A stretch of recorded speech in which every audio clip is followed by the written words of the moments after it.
नारायण नारायण।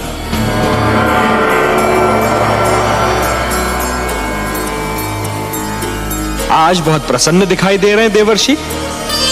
प्रसन्न क्यों न हूं सर्वेश्वर। धरती पर जब कोई अनुपम घटना घटती है तो मन इस प्रकार से खिल उठता है मानो बसंत बयार बहने से मधुबन। और आज तो मैंने वो दृश्य देखा जिसे देखकर मैं आनंद विभोर हो उठा। मुझे ज्ञात नहीं था कि कभी कभी किसी के कड़वे वचन भी कानों में अमृत रस घोल दिया करते हैं। तो अपनी प्रसन्नता हमसे नहीं बांटेंगे देवर्षि? आपसे क्या छिपा सकता हूं, आप तो विश्वव्यापी हैं।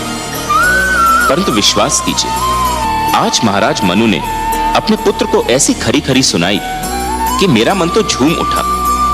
उत्तानपाद पर सुरुचि की मोह माया का जो रंग चढ़ा हुआ था वो तो ऐसे उतर गया जैसे बरखा की बौछार पड़ने से वृक्ष पे जमी धूल उतर जाती है। मनु ने वही किया जो एक परिवार के सर्वे सर्वा को करना चाहिए था। नई पीढ़ियां जब अकारण ही आवेश में आकर अपने पूर्वजों के बनाए हुए अच्छे नियम तोड़ने लगे, सुंदर परंपराओं का त्याग करने लगे और अपने संस्कारों से विमुख होने लगे, तो बड़ों का कर्तव्य है कि उन्हें भटकने पर टोकें, पतन से रोकें।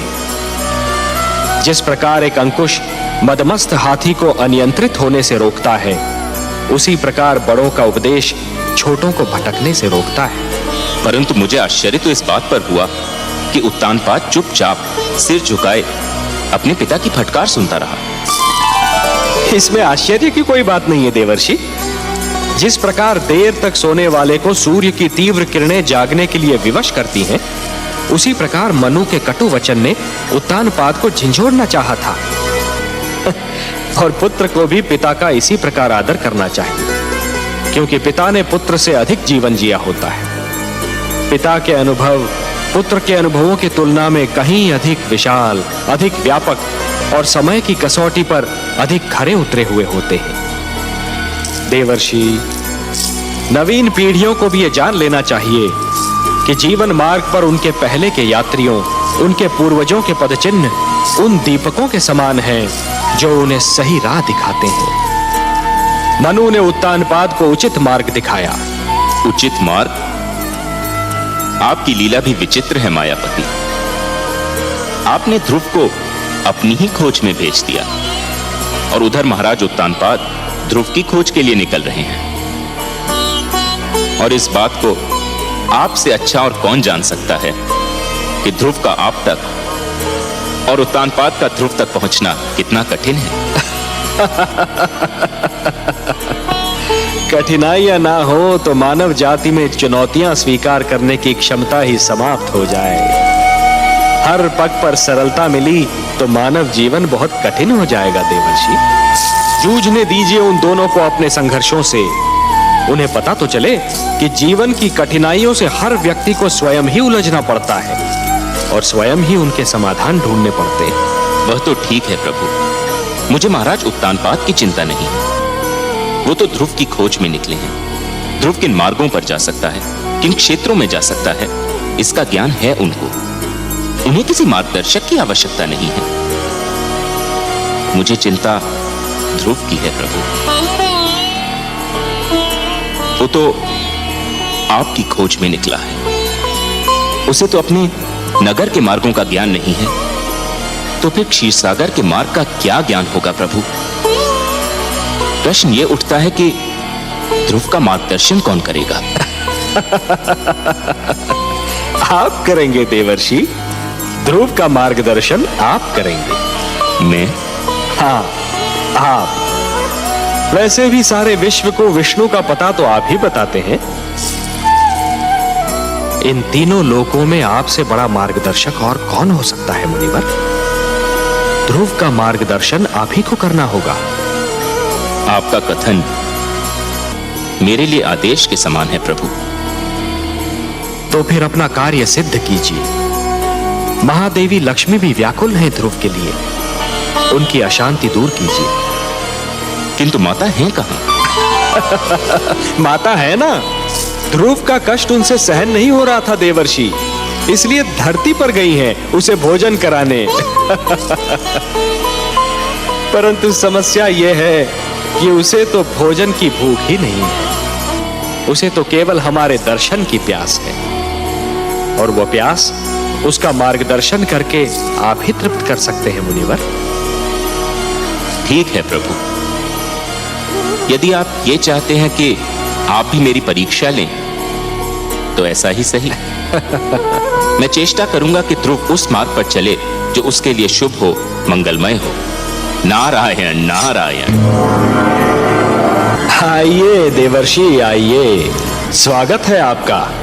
बताइए, तो क्या आपकी कृपा दृष्टि हुई ध्रुव पर? क्या आपका मार्गदर्शन मिला उसे?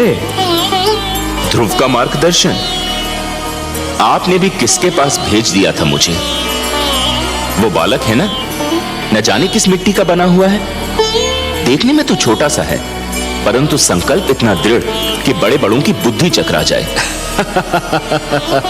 इतनी छोटी सी आयु में इतनी महान अभिलाषा, और अब इस बात पर अड़ा हुआ है कि भगवान को स्वयं ही उसके पास आना पड़ेगा, और इसके लिए कुछ भी सहने को तैयार है। प्रभु, उसका मार्गदर्शन करते करते तो मैं अपना मार्ग भूलते भूलते बचा। उसे मेरे मार्गदर्शन की आवश्यकता नहीं लगती प्रभु।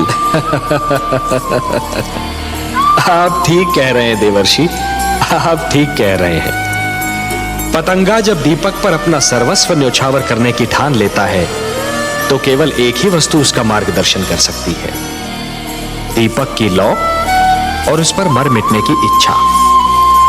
फिर यही उद्देश्य उसका पूर्ण जीवन बन जाता है। ध्रुव के मन में जिस संकल्प ने जन्म लिया है देवर्षि, उस संकल्प की पूर्ति के लिए उसका मार्गदर्शन भी वही संकल्प करेगा। उस संकल्प के अतिरिक्त और कोई उसका मार्गदर्शन कर ही नहीं सकता। एक बात पूछने को मन कर रहा है जनार्दन। तो संकोच क्यों कर रहे हैं देवर्षि? पूछिए ना। हे विश्वेश्वर, जब ध्रुव के संकल्प से ही उसका मार्गदर्शन होना था, तो फिर उसके मार्गदर्शन के लिए आपने मुझे क्यों भेजा?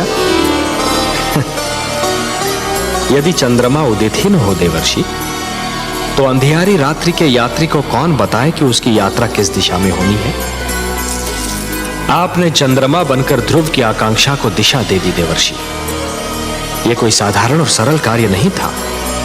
मैं जानता था कि यह कार्य केवल आप ही कर सकते हैं देवर्षि, केवल आप, क्योंकि आप सृष्टि के सबसे श्रेष्ठ मार्गदर्शक हैं। जो आपने किया वो केवल उचित ही नहीं था, बल्कि सराहनीय भी था। आपकी सराहना के लिए बहुत बहुत धन्यवाद नारायण। किंतु माता लक्ष्मी कभी मुझे सराहे, लगता है ये मेरे भाग्य में नहीं लिखा है। मैं जानता हूं देवर्षि, आपने जो किया उससे माता लक्ष्मी यदि रुष्ट नहीं तो संतुष्ट भी नहीं है। यही कहना चाहते हैं ना आप? आपसे क्या छिपा है अंतर्यामी। हाँ, माता मुझसे अप्रसन्न है। वो विवश है देवर्षि, अपनी ममता के कारण विवश है वो। उनसे तो किसी की पीड़ा नहीं देखी जाती, और फिर ये पीड़ा तो उसकी है जिसे उन्होंने स्वयं अपना पुत्र मान लिया है। इसलिए आप पर थोड़ा सा क्रोधित हो गई थी, और फिर क्रोध का प्रदर्शन भी तो अपनों से ही किया जाता है ना देवर्षि। आपको अपना समझती हैं, आप पर कृपालु हैं, इसलिए कभी कभी आप पर अपने क्रोध के पुष्प भी बरसाती रहती हैं। आपको भी तो आनंद मिलता है इससे। आपने मेरे मन की बात कह दी प्रभु। सच पूछिए तो माता के मुख से यदि कटुवचन भी निकले तो उनसे मधु की बूंदें टपकती दिख पड़ती हैं। किंतु माता अभी देवलोक लौटी नहीं क्या? ममता चिंता का दूसरा नाम है। आपने तो ध्रुव को भेज दिया वन में, अब माता का मन तड़प उठा कि कहीं वन के पशु उसे कोई हानि न पहुंचा दे। इस समय वो ध्रुव की रक्षा का प्रबंध करने शिव भार्या पार्वती से मिलने कैलाश पर्वत गई है।